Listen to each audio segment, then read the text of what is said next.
The year is 1280, a small village in the English countryside. The sun has set. Darkness settles over thatched roofs and muddy lanes.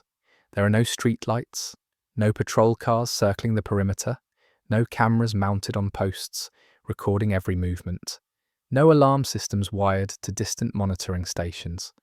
A woman walks alone from the well to her cottage. She carries a heavy bucket and moves without hurry. Her door has no lock, just a wooden latch that any child could lift from outside. Down the lane, children chase each other between houses, their laughter echoing in the twilight. An elderly man sits outside his door, watching the evening settle, nodding to neighbours as they pass. No one is afraid. This village has no police force. It has no formal law enforcement of any kind. The nearest authority figure, the Lord's bailiff, lives miles away and visits perhaps twice a year. There are no written laws posted on walls, no emergency numbers to call, and yet doors remain unlocked. Women walk alone after dark.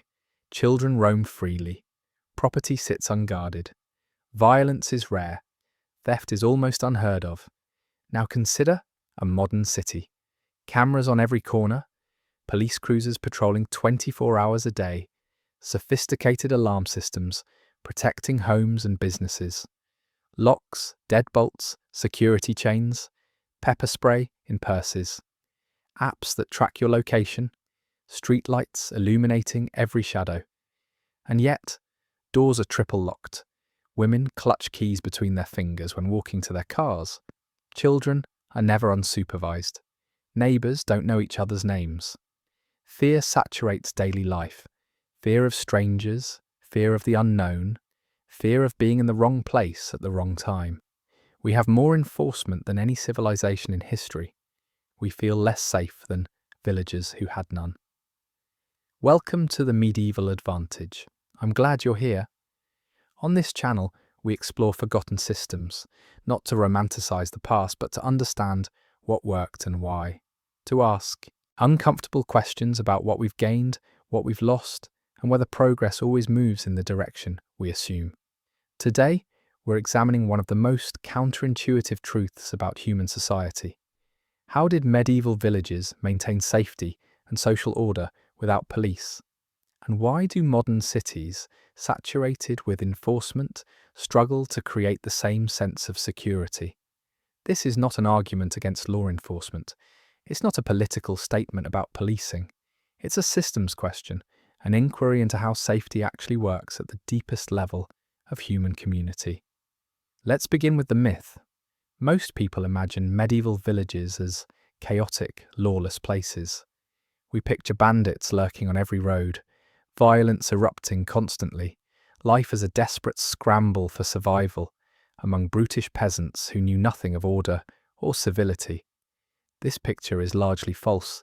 Medieval violence certainly existed. Conflicts between lords, wars, and occasional criminal acts were real, but the everyday experience of village life was remarkably stable and safe, often more stable than modern urban environments. Why? Because violence in a medieval village was costly in ways modern violence is not. In a city of millions, you can harm someone and disappear. You can steal, assault, or threaten, then vanish into anonymity. Your victim doesn't know you. Witnesses don't recognize you. The consequences are abstract: potential arrest, possible prosecution, eventual punishment, but nothing is immediate or certain. In a medieval village of 200 people, none of this was true. Everyone knew everyone. There was no anonymity. If you harmed your neighbour, every person in the village knew within hours. There was nowhere to disappear to. Your victim's family lived 50 feet away. Their allies were your daily contacts. The witnesses were the people you needed to survive. Violence wasn't just morally wrong, it was strategically catastrophic. A single act of aggression could turn an entire community against you. And in a world where survival depended on cooperation, shared labour, mutual aid, collective resources, being cast out of the social fabric was a death sentence. This is the first critical insight. Medieval safety wasn't based on punishment for crime. It was based on making crime irrational. The system didn't catch criminals after the fact. It prevented crime from making sense in the first place. This functioned through visibility. In a medieval village, your entire life was visible. Your work, your relationships, your disputes, your kindnesses, your failures, all of it was observed, remembered, and discussed. There were no private lives in the modern sense. The community saw everything. This sounds oppressive to modern ears. We value privacy. We cherish the ability to make mistakes without permanent consequences, to reinvent ourselves, to escape our pasts. But that same privacy creates the conditions for predation. When no one knows you, no one holds you accountable. When you can disappear, consequences become theoretical. When reputation doesn't follow you, behavior is freed from social constraint. Medieval villages had none of these escape valves. Your reputation was your most valuable possession. It determined whether people would trade with you fairly, whether they would help you in crisis, whether anyone would marry your children, whether you would receive aid when your harvest failed. A single serious transgression, theft, violence, broken trust, could destroy this reputation permanently. There was no moving to another town and starting fresh. There was no changing your name and hoping no one would find out. The community remembered, and the community was your entire world. This created a form of safety that required no enforcement at all. People behaved well, not because they feared punishment, but because misbehavior was self-destructive. The system aligned individual interest with community welfare, so tightly that violating trust meant violating your own survival. Modern cities have almost completely severed this connection. In a city of millions, reputation barely exists. Your neighbours don't know your name. Your co-workers don't know your history. You interact with strangers constantly. People you'll never see again. People who have no stake in your behaviour. People whose opinions carry no consequence for your life. This anonymity feels like freedom, and in many ways, it is. But it's also the precondition for predation. When no one knows you, no one watches you. When no one watches you, internal constraint is all that remains. An internal constraint, willpower, morality, conscience, varies wildly between individuals. Medieval villages solved this problem not through enforcement, but through structure. The systems they developed didn't rely on catching wrongdoers. They made wrongdoing nearly impossible to commit without immediate, devastating social consequences. Consider the frank pledge system used throughout medieval England. Every male over the age of 12 was organised into groups of 10 households called tithings. Each tithing was collectively responsible for the behaviour of all its members. If one person committed a crime, the entire group faced consequences, fines, penalties, loss of standing. This created distributed accountability. Your neighbours weren't just witnesses, they were stakeholders. If you misbehaved, you didn't just harm your victim, you harmed the 9 other families bound to you by law. They had direct incentive to watch you, to intervene early, to prevent problems before they escalated. This wasn't surveillance in the modern sense. It wasn't cameras and databases. It was human attention embedded in daily life. People watched each other because their fates were intertwined. The result was prevention rather than punishment. Problems were addressed when they were small, disputes mediated, tensions diffused, troublesome individuals counselled or pressured to change. The community intervened before crimes occurred, not after. Modern policing operates on the opposite model. We wait for crimes to happen, then respond. We investigate after the fact. We punish after harm has been done. The victim has already suffered. The damage is already complete. This is reactive justice. It addresses symptoms while ignoring causes. Medieval systems were proactive.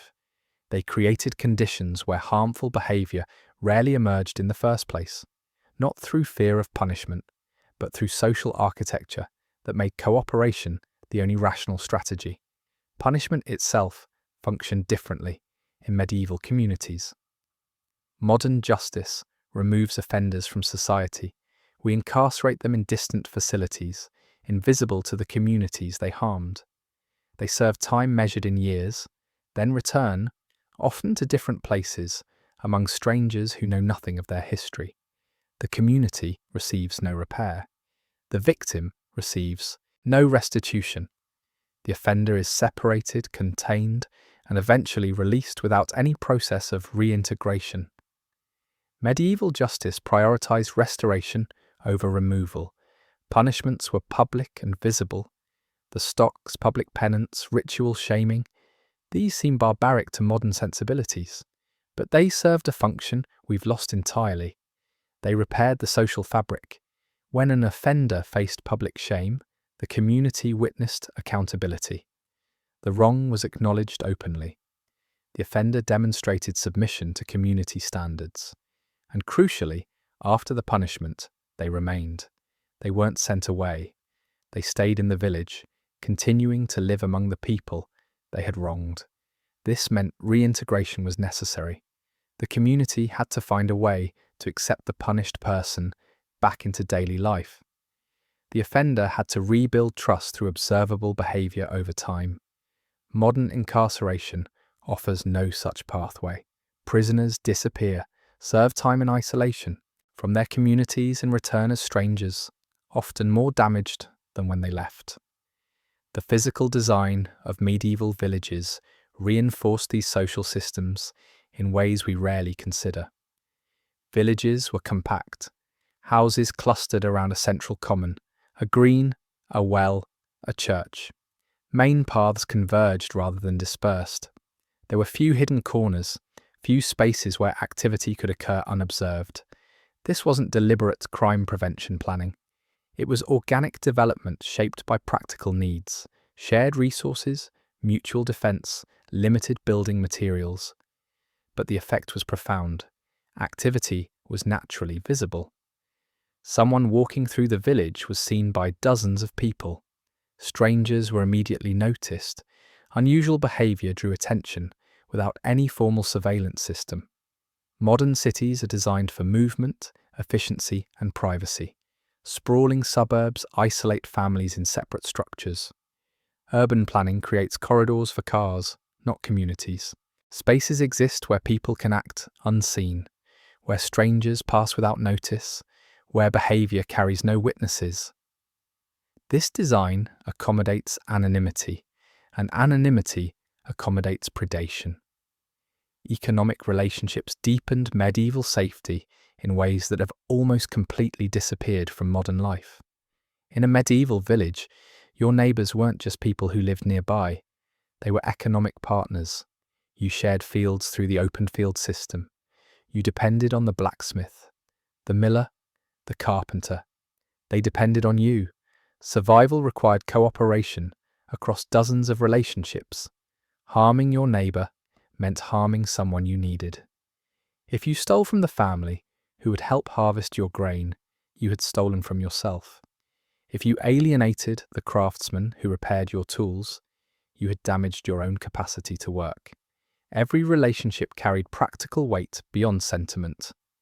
Modern economic life severs these connections entirely. You don't need your neighbours. You buy goods from distant corporations, staffed by strangers, connected to you only through abstract transactions. The person who wrongs you today will never need your help tomorrow. You will never need theirs. This liberation from interdependence feels like progress, and economically, it has produced unprecedented prosperity, but it has also removed one of the deepest foundations of social trust. When we don't need each other, we don't watch out for each other. When our fates aren't intertwined, our behaviour toward each other becomes optional rather than necessary.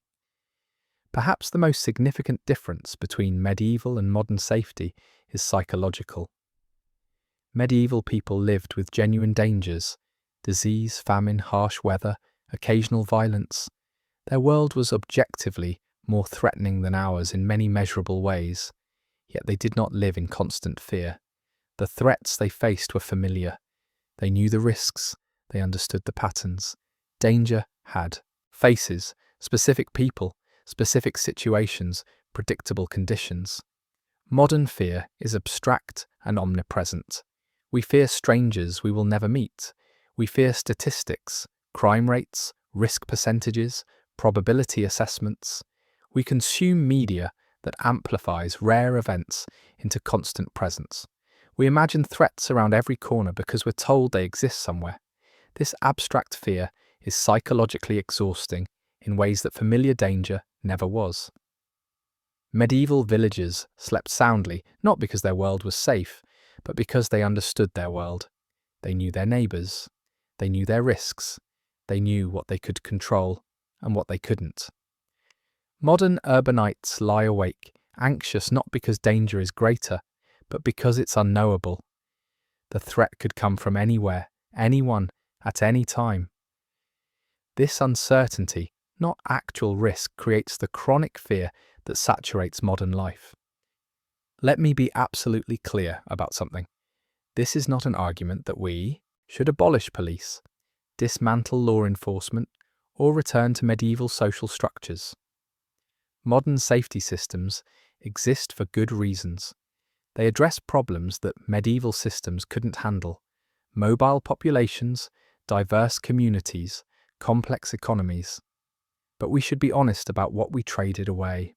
When we outsourced safety to institutions, we weakened the social bonds that once made enforcement unnecessary. When we built cities for anonymity, we created conditions where predation became possible. When we severed economic interdependence, we removed the practical incentive for mutual care. We gained freedom, mobility, privacy, and independence. We lost the deep safety that comes from belonging. Let's return one final time to that medieval village at dusk. The woman has reached her cottage. The children have been called inside. The old man still sits by his door, watching stars emerge above the thatched roofs. No police patrol these lanes. No cameras record this scene.